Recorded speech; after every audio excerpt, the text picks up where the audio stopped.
Apostle Robert Bompire na fi ye dijimidi no akọ adomahimbo. Okay, I don't know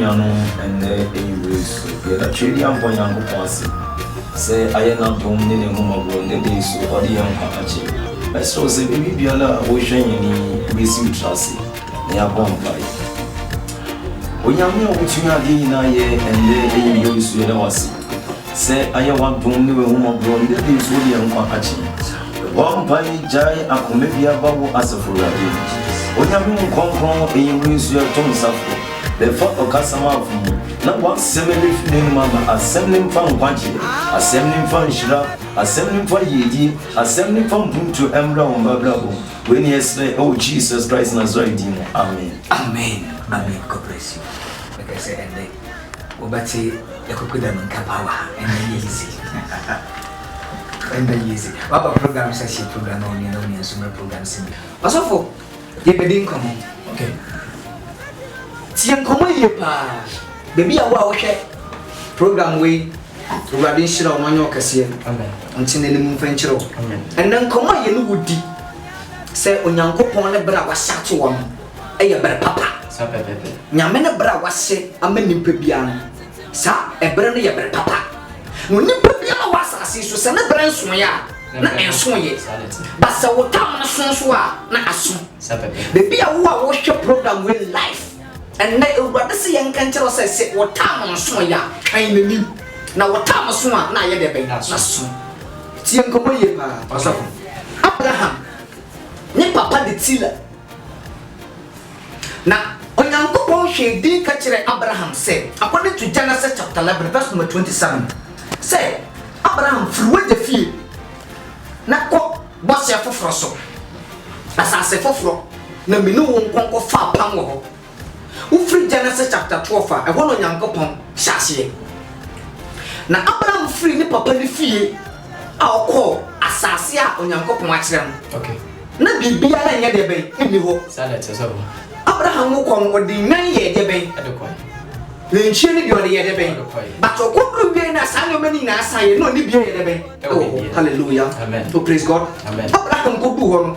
sa no mani na sa ye no sa ye de ni bi tie en Abraham tna si di mu se no sa dia nyoma tete ko no den na so nyankopon na hya me bo se obeye de ben obeshira me sanete onyame na hya me bo so obeye de ben obeshira me Abraham free asase na so sanse na amachara ba according to Genesis chapter 12 verse number 10 abase ko ohini bi wo Misrim okay okọ ohini ne nchen oye na dwen se ahokyere nti okodu no ka se sela kra ye nunua sanete but wo ko mu dia ye gusuo mu dia ye no kra se no kan se nunua ye gusuo mu me mo no na ahokyere nti omane ka se ye nunua sabepe what does na say sama nyame no washa Abraham so be se na tam ne nye de ben so ye praise God hallelujah tawa no nyankopon washa to ba ma Abraham na tam ne nye de ben so ye da bia wa wo hwe me sa wo tam so a na tam na ye de ben so tie me pa tie me na Abraham free Misrim no sa bai wo de nyoma bebre ye de ben e bai sanity na Abraham eche ne manum amma na wa fa se lot bi so no so nye kenije ye de ben e bai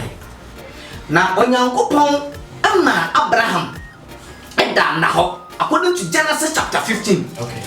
ana onyankopon ka kire Abraham say Abraham me kire wa de bi umu sade ya metie me twedi an onyankopon me ana me hyira mama wasefo adore say na me de beyo Abraham hwedi no sta nyame meti mi ni ba na Damascus ni Elia de baba ye de ben ebedi made en na me shan kom de tu obi o hwe ma bra boso se en no bi foforo no bebedi wade wate na tam no so a wan kasa wasim bebedi wade hallelujah oh praise God amen na o kase nyame me ni ba na Elia ni Damascus ni de bebedi made te se me wo fa asefo ebia no nyankopon sente sa na me wo brebia na ma hyeda me nimpa bia sanete nimpa bia na ma bo na ba asase so mo me bra ma hyeda ma na bra na so ma nimpa na so ye mfa ma na bra na so na ye de be because me nyame no me nim nyame ye na se me yam ha so a me nsem na me mu ma pam so Sadete. so ko tie me It's a puzzle. na tam no so ye no o ma sala ye de ben Ewo ye hallelujah amen. tam no so no ma sala ye de ben ewo ye anya wona ye ko na mom ye se God appointed time is the best nyame na bre na wa sha to won mum eye bre pa Sadete. ojidi ni abranti ababa wa wo hwe me ka no kra na acho se tam no nso ya enwrase se tam no nya ma ya enwrase na wo tam no soma na asom Sadete. na sonso a obi ni mo betimi abedi ni befuru nsem da ni ho abafo nsem yi gusu a onyankopon ni Abraham o kasa no onyankopon san ni Abraham bedi nkomo bi Okay. Efa Genesis chapter 15 Okay. abafo yanko verse number 12 Okay. onyankopon ni Abraham e bedi nkomo bi yentie nkomo a onyankopon ni Abraham bedi Genesis chapter 15. Shall say verse 12. verse 12 Na we are reya atono. Abraham akwada na owiale ya to no Abraham da na ho. Abraham eda na ho Na hwe. ehun Sun kesi. Sun kabi drew on. esum kabe edru Abraham wo Na okache Abraham say. ana onyankopon ka kira Abraham say Ampara say. Abraham hunu ampala say Wasefo beye ohaha. wasefo beye okofo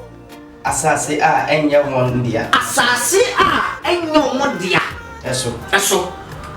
Na waye nkwa na wayankwa na wasum. na wasum Na obeha won. Na obeha won. Ahana. oba hawon frinshia Ahana. ahana 400 years Sanity. asofo ti asem ye yo bibia no hwe me ti asem ye pa Abraham na nyame ne di nkomo na o ka kira Abraham se wasefo beka koye nkwa awa asase a enyom dia Sanity. ekuro bi enyom dia Sapete. na o beka koye nkwa awo ho no 400 years asofo to aso Okay. Na oman a wobosun won. no man na obasun won Mebu won aten. me pusa man na tan Na echiri yi no. na chiri yi no Wode ahode pi be free won akọ. Na wode na wo de wobekọ wo nananom nchen aso. ko wona na no nchen asomdwe mu hallelujah Amen. oh praise God Amen. ti asem yi yo nyame aka kire Abraham se Abraham wasefo wankasa wasem beko akwakoye amanamanofo bi kwakoye nkwa eda mom Sanity. tie mi pa Isaac ba Jacob eko Laban China okosun Laban 14 years ayo rahenti easy eno nyankopon fa Rahel ne ba no won first ne Joseph nyame fa Joseph asofo tie mi pa ofa Joseph no fa Joseph wie no ana odi Joseph bra di Joseph ko pemizim tias ofu tias me ye ba o odi Joseph bra ko pemizim no ko pemizim mi wie no na Joseph na sefo abedori wo ho ama mo ye ho na Sanity. utie me tias me ye yo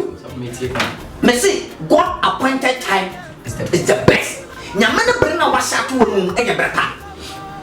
utie asemi pa tie nkoma ye yo abra onyankopon ne Joseph kasaye no one Joseph kasaye awo Genesis chapter 37 verse number 6 akosi 9 oma Joseph daye ma Joseph sumodaye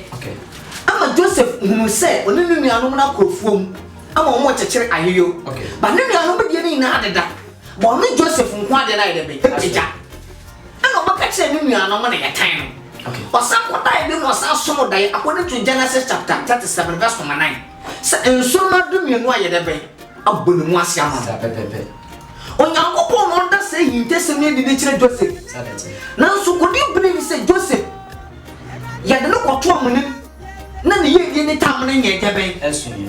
yade Joseph akọ Potiphar fie na ne ye tam na nye debe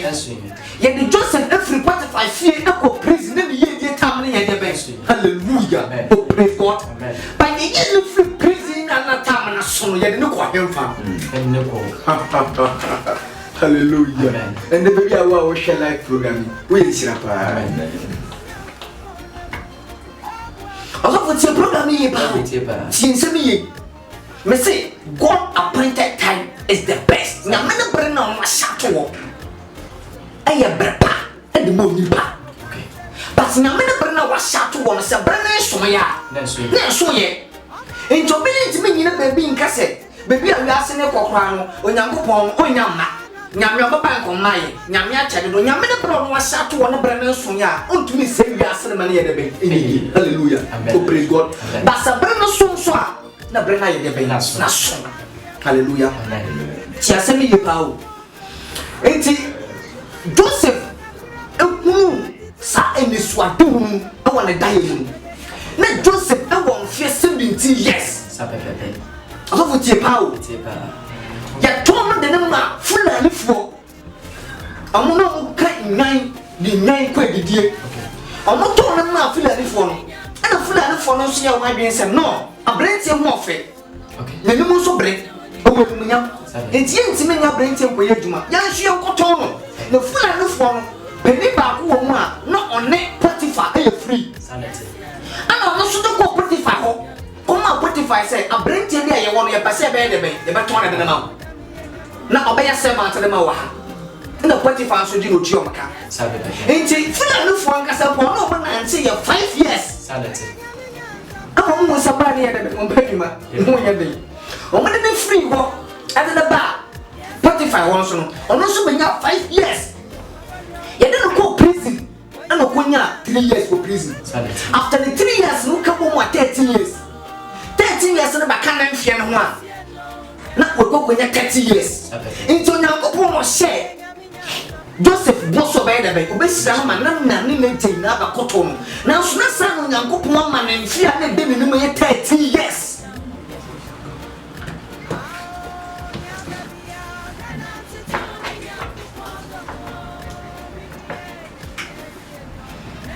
Hofu chase me ye pa o me tie pa na nyame mfie no da ma Joseph na ye 13 years sa 13 years na nso ya na nsire ni ntimi ya da be na because when say sa 13 years na Misrim fo so di due nuane sa that no mo di due da be nduane enti Joseph ne dan no ko kire Pharaoh ase no o kire ne say 7 years na duane be ya da be baba after 7 years na kin so komo so be ya da be baba and ne baby awa wo hwe program ya wo yishira she program ma wo nia so what God appointed time is the best. Nyankopon na bra wase atu won eno ne bre papa. E bre na so ya embre hu aware. E bre na so ya embre hu akontuo. E bre na so ya embre hu adwuma. Na mo bre na so a ade na be chin so aba be hwehwe. Sanity. Wona mse na bre ntin da subura na no. Good 12 years. Sa pepe. No bi na de ne pa kotu bura na. Na bura no every year bi na bofu aba ba hu bura na ba ko. Bofu no hu bura na. Wona ne di of the deal of Michael ono no puna tebe no abeto gule no mr papa o from a what me din kan ko to gule no na ya sa ye de ben oje ya de ben inshira ya de ben ba sabrent ni sa mo no gule no mo ba ya de ben na mo le di o bin oje ya Christ and na baby awa o hwe bia no ade ba ko nya ne se nyanto ase ne nya twen ma Christ na wata mo suma na aso ba yen shira wate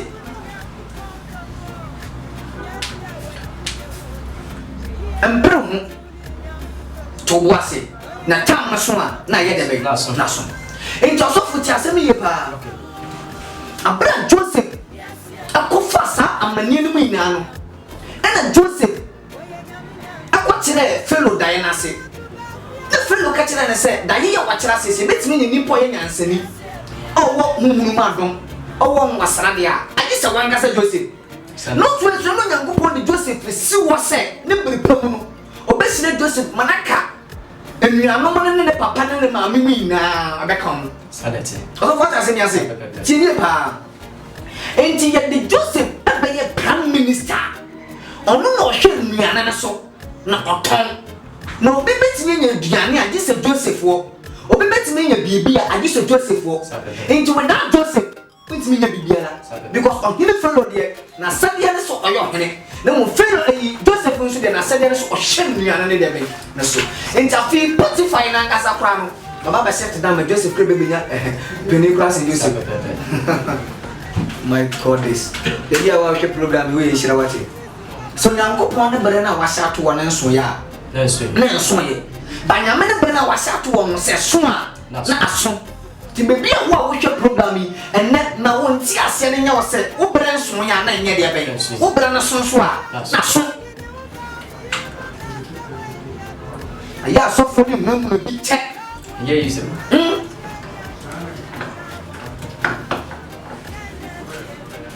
okata Jeremiah se wo ye mogya to da wo ne yem na me asafu babe na me Onyankopɔn onimu sen sɛ dia wo nim no sapepepe na na me sɛ Yesu ko hia branche no ɛwɔ subula na no ɔka kyerɛ ne sa branche enti nsuwe na ɔpɛ sɛ wokoto no se papa mimini obi a ɔde me yɛ debe ɛkwakoto amen mimini obi a ɔde me kwakoto na me ma adwen sɛ me koto nsuwe no mu nsuwe na obi de me no mu kan but ne de ya wo ba he nko ade papa sa ɔbɛgye me a kemene bɛde no sɛ ne de na wɔtam nso ayɛ debe aso enti nsuo no memo wo ntom memo sɔre na fa ɔkata na yɛ debe nante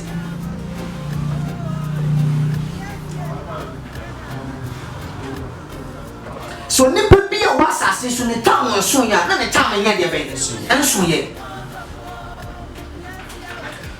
konfu bi a menim no ɔse ɔkɔmma manisi batam no so yɛ ɔbafa Bible wo di Bible ho wo di Kristo ho dance tam no nso ya na nyɛ debe batam no so a na so Jimmy pa. Enti Joseph kodru Misrim no. Na Joseph akyerɛ Diana sema enumunya maba. Enti Joseph ne papa ene na maame mu ina yɛ de ben aba hɔ. Also what I say ase. According to Genesis chapter 42 verse number 25. Joseph ne papa no mu ina aba hɔ bɛbɔ no mu asema no. Sanity. Mo bɔ no mu asema no wie no, o mu ina aka hɔ. Enti Joseph na sefo no na be dominate more no Misrim. Tienio Joseph na sefo na be ye more no Misrim. Na no na Misrim enya me koso Joseph wiye. Okay. Ne papa wiye. Ne nuanu ni na wiye. Nti omo ye wo mo ye more no Misrim no. Omo kodo bebe no hena foforo bi asori wo Misrim a. No ne mi se Joseph na nya me fa na so a. Obetire da yase a no o control. In the Joseph na sefo na ba ye Hebrew funi na wo me hwehwe so hene ni nim se na ti o nto no de nko aso na atete ye de ben e de be share san profo ba na no Nyankopon aka to won na wo se ye de ben hallelujah amen aso mo ti pa ti asemi ye pa me say God appointed time is the best o ya branch ababa wa ya hwehwe Christ na ni sira na time na so na so ama wate when I saw the Akwadashia mountains 42 days. Wow. Fasting and prayer. Wow. Hey haba. I don't mean to share them. Okay, yape, and we share bema. And I'll catch and say, Mammy, may stay to watch it. Person wallow. I can't mountains again. We so nearly and wow, send us in your name. You've been talking separately. The town may yet have been soon yet. Missy, when you put your was should be allowed. I want a time when Nyankopon ase e da to. Time no so na ye de be. That's so. When them so Obabunu Maria. Okay. Tie nie pa. Obabunu Maria. According to Matthew chapter 1. Abra obofo na ba ka kire Obabunu Maria say when Nyankopon ni mu adom. Okay. Tie nie when Nyankopon ni mu de be adom. Na ososo Nyankopon etie wo mpa agbo no we sane sane yemfa be pamra. When I'm sending Mary, none of time I had a bank. Was a Joseph for your Mary one day, and I don't call them one day, and I didn't get the bank. I said,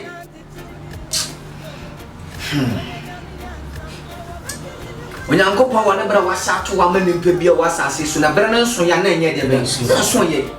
Messi, my young phone call on for an for pitch and count the time since I be one. Confounding to me would die. Inti ya jai miso na ne ti mu no so se ne yawan ba hallelujah amen yes tie me pa Abrante na asam ne se ne nyankofo na ye adwuma go face woni so ko tia bra go face nsire ye van me se tam ne so ya na so ye so ko tia se me pa o okay enta bra Joseph na sefo ne dominate mu mo Misiri mu o hino pie ya o de fellow se wukọ Kumasi a okay Asante hene o se tutu the first na ya ka se o se tutu the second o se di o se tutu mu ene na ye de formula ekonwa ne nti o na ye de toto omo so what I say Asante amamra na ye de toto omo so okay enti fellow obi nka ba ya Joseph Kwatsen Diana no no ye de be wukọ another one on so sorry ye ono so foforo ba ye na be di so ono so ba ye no be yase ye gya no makomia no edia na da so a ye timi di adimie e ye fellow e kire se ohene kase in the south fellow no ye so eno na me ne to me so the south fellow no ba ye no na da nko aso nya tete e hye nkrofo so what ya sana say wina Muslim fo ni su e tete mu fo nya me ba na ta no nya de be ba ta no so ye no eno Nyankopon sa pa na ko ba ko a oye lu ni baba o free big Jacob me bushenu o phone na catch and say afi na tap na ye de be it me small baby yan ko Genesis Exodus chapter 3 okay verse number 4 ti me pa na baby a wa hwe program we be yes da pa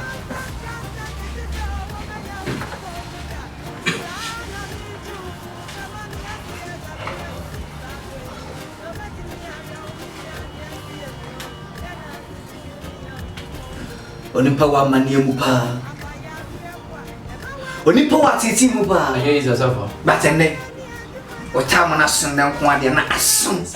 bebi a wa hwe program o tam na sun ko ade na ye de ben na soda ma hallelujah amen entiti asemi yo okay tam na so ya no ano Nyankopon so na ko wa bia ye funu Mosi metie abra ye wo Mosi no hu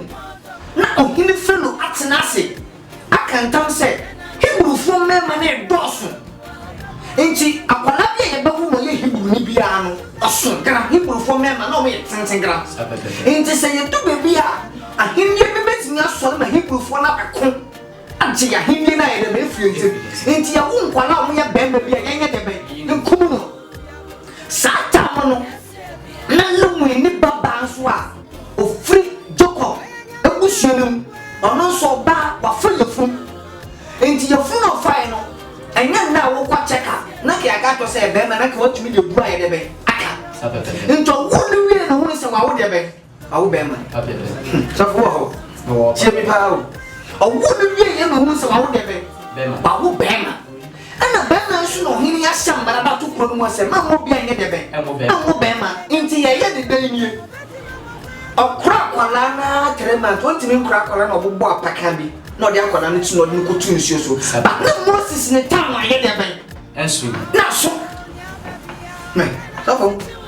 nyame de Moses ma ba de Israel fefre ho no tam na aye de ben aso amen amen tie me pa enti obobo apaka de Moses tu ale mu udi azemi obobo apaka de Moses de tu mu na o try dia se Moses kwekobu na so Moses de nsuo no so na akono na fellow baba nso ba nsuo no mu a o be dware na fellow baba mu akwala no sa akwala we die me kuna nya de ben na wonti mi nso nya de ben because Moses ni tam na nya de ben hallelujah oh praise God amen me se be bia wo a wo hwe me se wo tam so a na so God appointed time is the best nyame na bra wasama ni pebia nsa tam no so na ide be me se wotam so na ye bifu a nyame na de be fro enya na be chie me ka kwa ahwe ma nti na nyame afro nyame atwa mo no fro ni ba ewade mo ye pa amen me se de mo na yesu ni lo kasa ye ene bra na nya atwa bebia wo bia na de shiram asa futie bitie pozo enti ye nyama fellow baba no ko fa Moses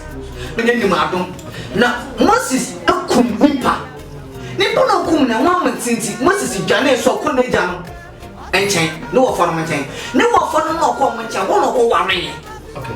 awole no mo de we na Moses ehwe nan no de ko didie awasra so no na Nyankopon ka kire se bre bia me hye to wa Abraham Isaac ani Jacob abedu wo so no bre na so a awasa me soma ma ko yi me mebi o musu o mizim me se amani bia wo atete bia wo me tam ne so a na ya de be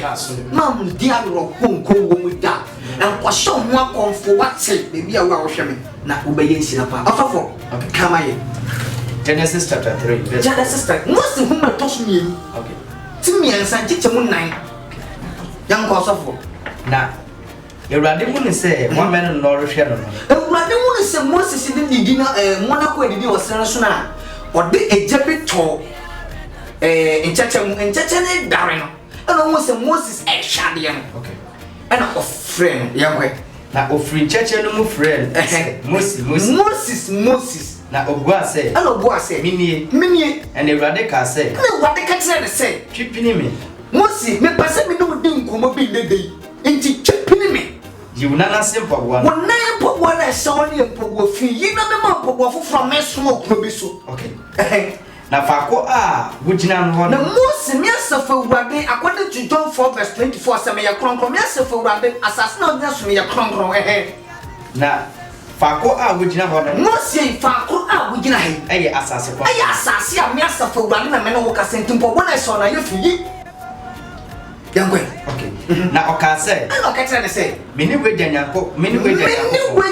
Tia, Sabi, Brusuma, Papa, no one is a whoop on any waiter. Ye ko nya ko ye wi ayan sambra sankrofo we na meni omo peke fa apam mo apam sanso Jacob nyankopon okay mo Abraham nyankopon Isaac nyankopon ni Jacob nyankopon and Moses kata ni na fi Moses shem komo na nyankopon ni di no kata ni efri say na usuru say obehwe nyankopon ni na Ewurade ka say na Ewurade ka tire ne say ampara me hunu me man gogo Misrim na amane no enne Ewurade tie amane no wusunu bebi awa ohweme amen no peda ne nsamfa ma what time na so na so God appointed time is the best nyame ne bere bia wasato na sa bere na so a nyame ba ohweme na aso me say ye juma ana worre na obo ho mpaye na nna ya enya wadwe say nyame du hwem da na time na so na ye de be na so for yenkwe okay me hunu me man wo Misrim no me o me man ya wo Misrim amane hunu na wonsu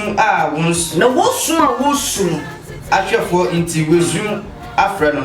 mate na mesane se me beyi mon na mesane na dey se me koyi sankrofo no efri Misrim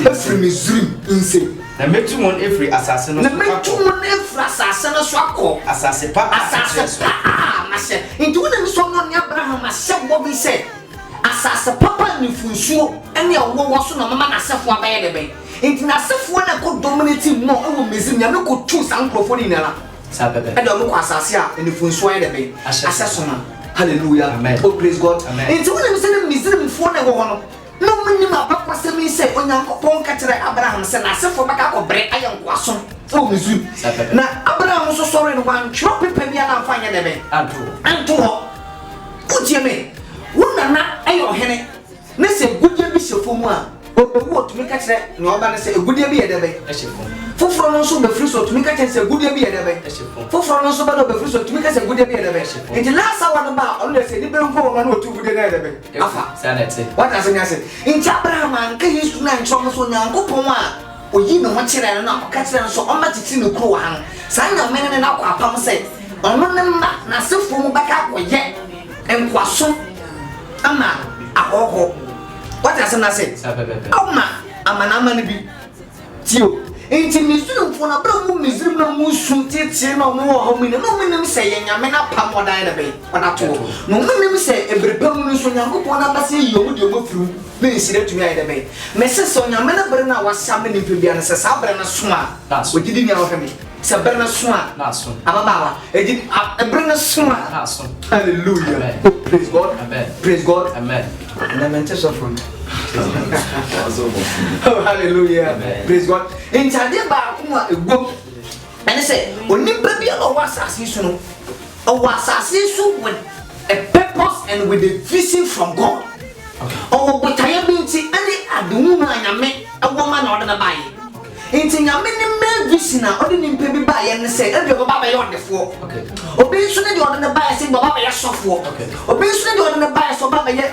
obaba babua obi so ne la ban so na baba se ono de onni bi kura enti sanyo mani na mu no twe onyankopon na ta mo so a no nam so do ba asase so na so a mo me letime pagya the one ka so letime pagya ho da wontime nya de be pagya ho da Proverbs 10:22 ewurade ni nsɛm nhira ma ne fa yɛ de fo manti woni ewurade ni nsɛm nhira ma ne fa yɛ de fo no bre dwuma de fa bi nkam adai na wankasa wo ha ho wo tete bre na wonya botran fa mo nyankopɔn no mpagya e wo busuam no nya wo kase tie me para na me se na obeye nhira wati God appointed time is the best.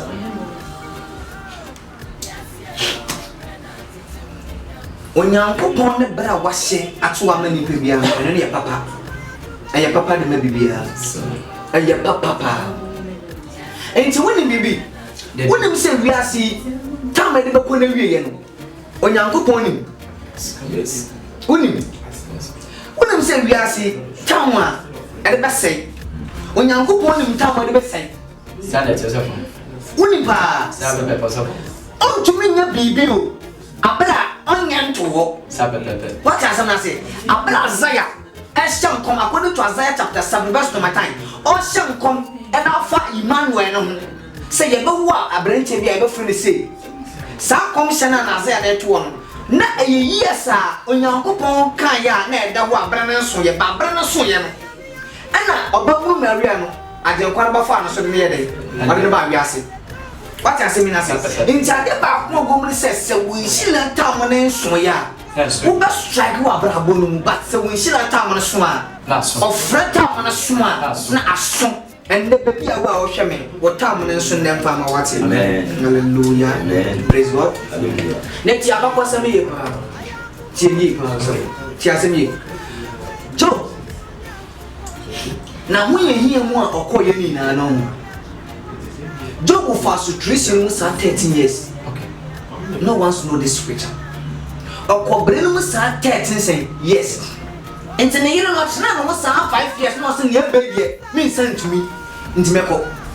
Na Job ni pedua ene ne honam no. Ekura na atutu Job no. Ensama ba ko na buku no ebi wo no 20, 30, be 50. Job ne kru no. What has I say? But Sunday boy na Job kasa men kasa na metamwa kasa pa na mesada ma misra na here de ben and so ye. Na mo no Job ne tam no so ye o se na defo ne de ben. Nsiase. Me say God appointed time is the best. Maybe I will be a worship maybe an sham crying. Say and ma wa be muda. Say me di enye ye mfa me. E busu ne yim reject. Ye you reject na so tam no so a ye baba be hwehwew. No ba me yin sida da me busu wate. Amen. Ye you reject na so tam no so a ye baba be hwehwew. No yin sida wate. Amen. Me hunu nimpa biala hu. Na se Infitiase na ye kase da obi an infitiase na ye keto ba ti wiye na nyame ma na ye de ben ye kase anya nya da jire bisa ni pe bre o ma gidi o ba ka cho se e kwanya wo foso wo bra na nyame pagya no mu se ne pre na so ye na nyame ye de ben ye pagya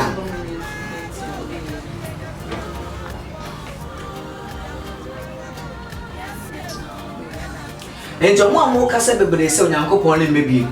nyame kro ba bank o mai onyankopon wache ena nkoba bank on mai nyame obede na oba nyame de ne bra oda sha to so peso ba na tam na nye de ben na tam na so kwada na de ben ena mfa wo sakra ba se tu pe na sakra o do go we obaba wonim se no wa ma Abraham ane Sela wa ma Abraham 100 years ena wa ma Sela 90 years e wo ma wo na so Abraham ni Abraham ye de ben ade bia ma nyame chima ne che no sa do ko de ni nsira ye de ben e ka ho inta bra Jacob ko wale Rahel wo 14 years mu onya Rahel kwade na onya de onya ba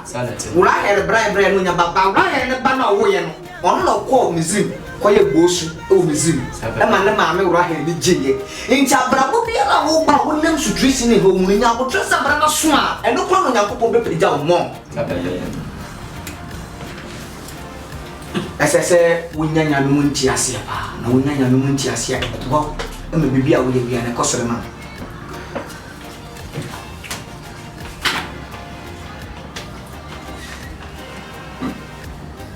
and then me cameraman back up and yade ama ene ohe radi tira oya na kasia ba woni bibi sabu de bio woni bibi sabu de bi asem when you can say kana radi tira no hallelujah ade ba ko ebom meti ase ameneje na ebo amene se onyankopon kwanya washeda to amani bibio wasase so nshira na ultimi nsunya bibia na bra onhyam fanto ho sanete wacha asem na se abra na se letentiam me de nyame atuma wodim me de nyame atuma wodim me de nyame atuma wodim na nyame ntu na wodim o basela na ba no wo ye no dia Isaac no unum sa Isaac no be ye nhyira ba sanete hwe oba bia ne friend hana ose ne kunu elikim ana na yere no so mo ko bompa ya fi bia na elikim yere no eyi nehi eyi ano mu him nto no kwa so fi no de ya na odisu eyi ya ka tira ne se nya botroba ada na ose papa me mu nsa me no me ye ne ko mu no enyema na nkoyi mo se nyema no koyi ya tanyoma no baba be ye kase pa e wo man na bra hana enima koyi de man hana na ba wo first born Samuel was the bigger prophet.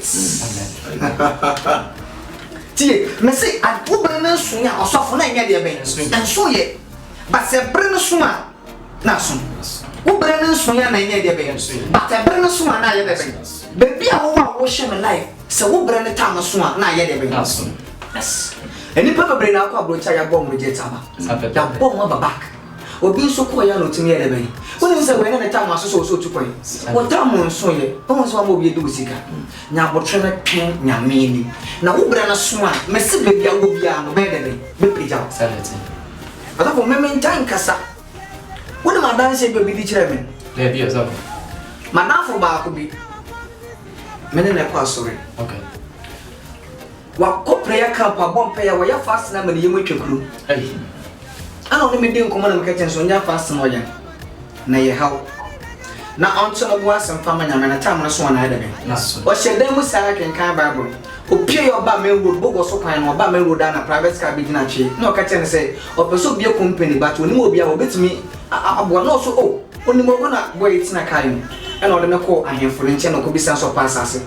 ana ahemfo ka chen so me mo go twa ase kese de man ne ko fo ne ma de bai woni me say madafo no de company na wa woni no de company na message time no small na aso God appointed time is the best nyamotre empro enchinchi enante a elomwo na twen nyankopon ni na obra na so a na so dama. God bless you wherever you are watching this program. May God bless you. Urade shira no nyoka sia ontine de mu fan chiro baby a wa wo hwe me live go Facebook, YouTube, and then baby biara ya unya da no hwe me urade shiro and then me cameraman e wo me nchen ase oni na nde wa ma wo hwe kama o mu se de anya urade shira Thomas ba ko pe